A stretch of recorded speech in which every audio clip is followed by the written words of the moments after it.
Robin, dear friends, thank you so much. It's always an enormous privilege to speak on this platform, knowing that I'm surrounded by people who share my sentiments and hope for the future of the world as well as of this country. But I'm afraid it's downhill because I cannot begin to even hope to emulate the quality of the speeches you've already heard from Sandeep Verma and Professor as well. So I will just make my poor attempt. But I will take a theme from Baroness Verma, and that is, I think, when we're so used to hearing politicians and others seeking to ingratiate themselves with their audiences, I think it is incumbent on all of us to speak truth as we see it.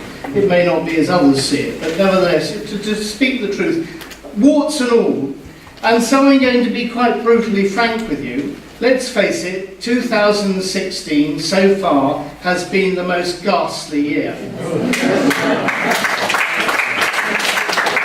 Apart from earthquakes and floods, we've seen the continuing tragedy of what's been going on in Syria, with the floods of refugees still coming into Europe and elsewhere because of what they're facing back home. And when you see those people coming on the boats and the dinghies, I'm sure everybody looks at most of those people and says, they're just like me. They're just like me. But there, but for the grace of God, go I. Because I have lived in a happy environment, a happy home, a contented, largely, and a democratic society. They have been subjected to the most appalling circumstances. And when you look at a place like Palestine, people who are now the third generation or more, who only know living in camps, that's all their experience. They've never known what it's like to live in the free world. So that is an unfolding tragedy which demonstrates the inability of the international community to act effectively. Now, I say the inability, I think also, unfortunately, it displays the unwillingness.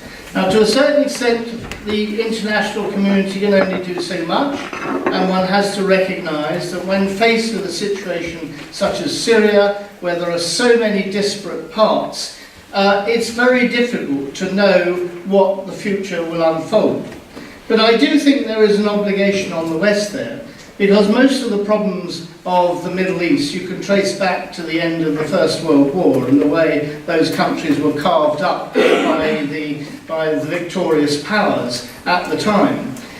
And also, it's been a feature of our world, hasn't it, that through war and territorial aggrandizement, we've seen boundaries drawn which cut across racial, tribal, linguistic boundaries, divide people from each other.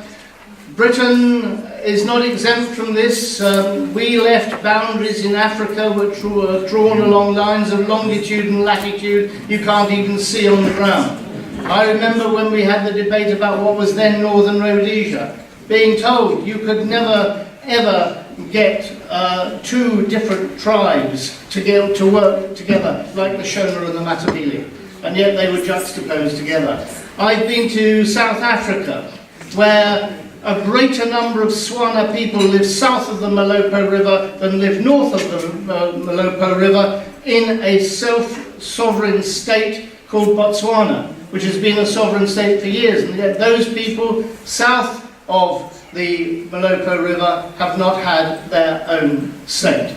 And we see this throughout the world, and so often this is the biggest cause of conflict, where people want that degree of self-determination. They naturally have an affinity with those of the same bloodline, the same colour, the same culture, the same language, and they want to stick together, they want to find solidarity. What more can one say than the example of the Kurds both in Turkey and in Iraq as well? Now, I'm not going to make a statement about whether there should be a separate nation state called Kurdistan. I'm merely using that as an example of where people are torn asunder by the accident of history, territorial aggrandizement, and war.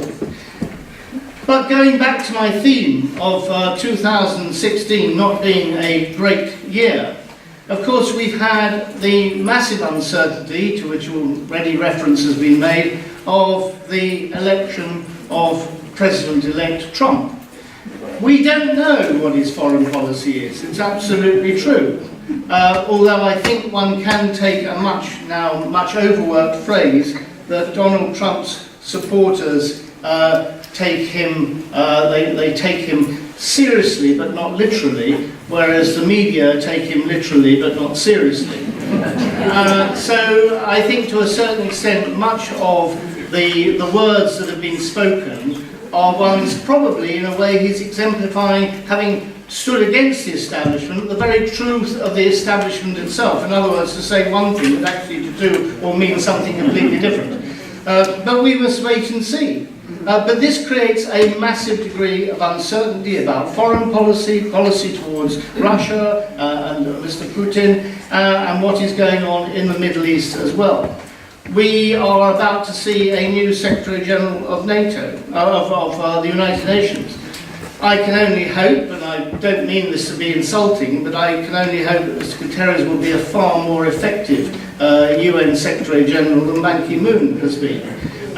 Now, it has been the tradition, of course, that the great powers have deliberately put their backing behind somebody as UN Secretary General who is likely to be most ineffective, i.e. the one who's least likely to challenge their deliberations in the Security Council, particularly amongst the Permanent Five.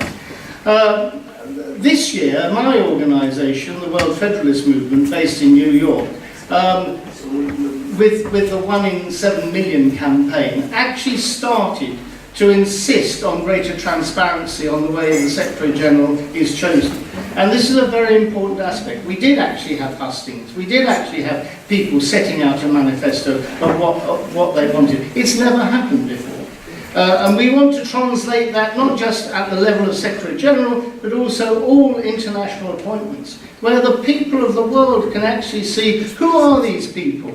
What do they stand for? Should we support them or not? It's about time the people of the world had a say in this, not just the nation states or the big five. I'm always reminded, the preamble to the Charter is "We the peoples of the United Nations." But it's actually, the UN is not "we the peoples," the UN is "we the states." The General Assembly is a collection of states, it's not a collection of peoples. Again, my own organisation stands very firmly for the creation of the United Nations Parliamentary Assembly.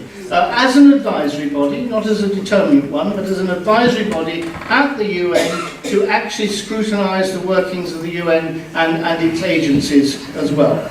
So we've had that uncertainty.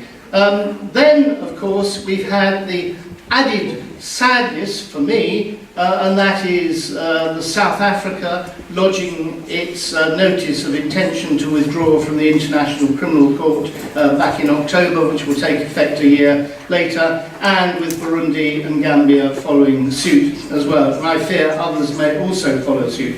That on top of President Putin himself saying that Russia is not going to participate in the International Criminal Court. Now this is a real tragedy. Okay, there remain 124 states that have ratified the ICC statute, and that's very welcome. But we must watch against any erosion of that. Because when history comes to be written in calmer times, and I think we're too close to it now, and they actually see the 1998 Statute of Rome, the creation of the International Criminal Court, they will look back and say this was a material time when world history changed. Because hitherto, the international adjudication has always been between states. The World Court is a court to determine disputes between states, not with individuals. But the International Criminal Court, Parce Nuremberg and the independent tribunals into Yugoslavia, former Yugoslavia and Rwanda, the International Criminal Court first and foremost established the fact that individuals could be held to account for creating war crimes or crimes against humanity, and hopefully soon to be a new crime, or the crime of aggression. And that is a very important thing, because it meant that no longer were people who are very often tyrants in their own communities could actually act with impunity. And many countries had to actually change their constitutions in order to be able to sign up and ratify the International Criminal Court Statute, because they had to exclude the impunity, they exclude the inviolability of their own heads of state. And it was only by doing that that they actually then sign up to the International Criminal Court, so that those people could, if they committed acts against the international statute, against their populations or against neighbouring populations, could be indicted and ultimately brought before The Hague. We saw that the United States stood against that. I mean, President Clinton, in one of his last acts as president, actually signed the statute, but then George Bush said that he was going to unsign it. I'm never quite sure how you unsign something once you sign it, but that's a matter for him. But this was again a fundamental misunderstanding about the statute, because the statute makes it very clear. It's a similar argument about federalism, frankly. Makes it very clear that actually you only invoke the jurisdiction of The Hague if the state in which the acts have been committed is unwilling or unable to prosecute themselves. So actually you go back to the My Lai massacre in Vietnam with Lieutenant Calley and such like, where a state is prepared to prosecute its own nationals for crimes against humanity, then they never get to The Hague, because that actually supplants the further process of being indicted and brought before the International Criminal Court in The Hague. So that worries me very much. And then finally, in my survey of misery about 2016, of course, we have Brexit. Now, I'm not going to trespass on people's sensitivities here as to how they voted or why they voted or whatever.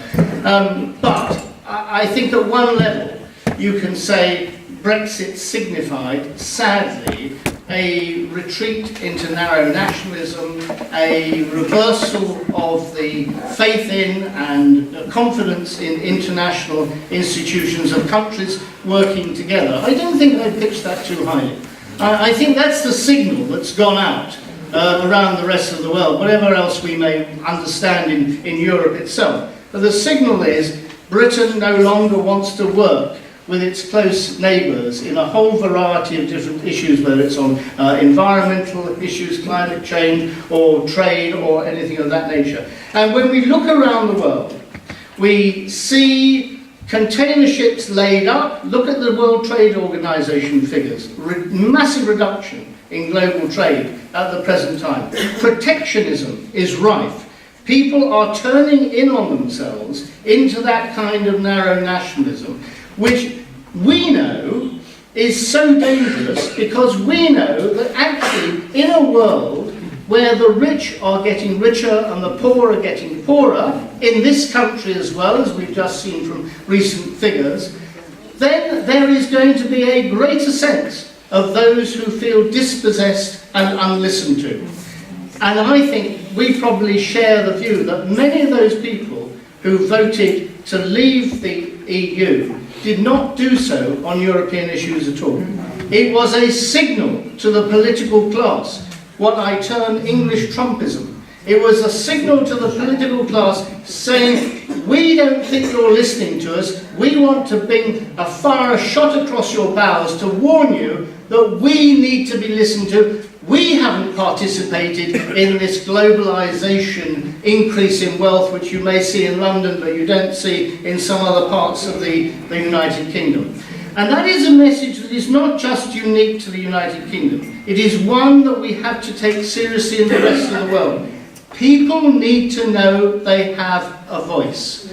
And that's why it's so important, going back to federalist principles, that people have local government, meaningful local government at the local level, and you move upwards into greater governance issues, only those issues which are too big for them to be decided at the local level. That is the true meaning of federalism. It was never, I had a very great friend called Peter Ustinov. Some of you may have known him, sadly now been dead for many years, but he used to write for a now defunct newspaper called The European, and he used to write a column. And he always used to tell me, and in fact he used to put this in the headlines of some of his pieces, the F word in British politics. Now, he wasn't being offensive. What he meant, the F word, was federalism. And it was the mistranslation, the misunderstanding.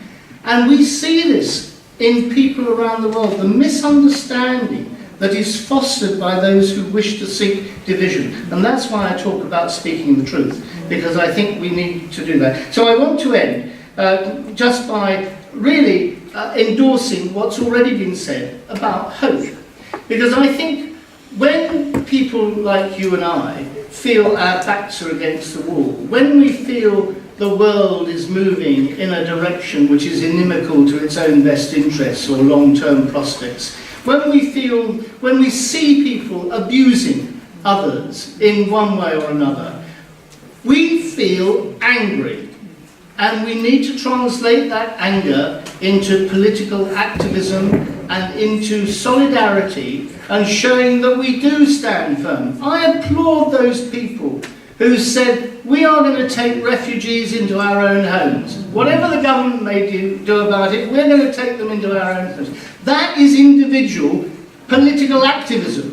And that is why every single one of us in this room can make a stand. We can do something towards that. We've heard about the spoonfuls of water into the big bucket, but it's also the fact that one person's voice, if joined with others, creates a crescendo which becomes unstoppable. We need to harness that and to make sure that is something that we can use for good and for recreating that sense that everybody is my brother and sister. We live in humanity. And I just want to extol the virtues of what UPF does. If you go to their website today, for example, you will see a whole raft of issues about what's going on in Paraguay, in the Solomon Islands, the religious youth service, the celebrations held throughout Russia for the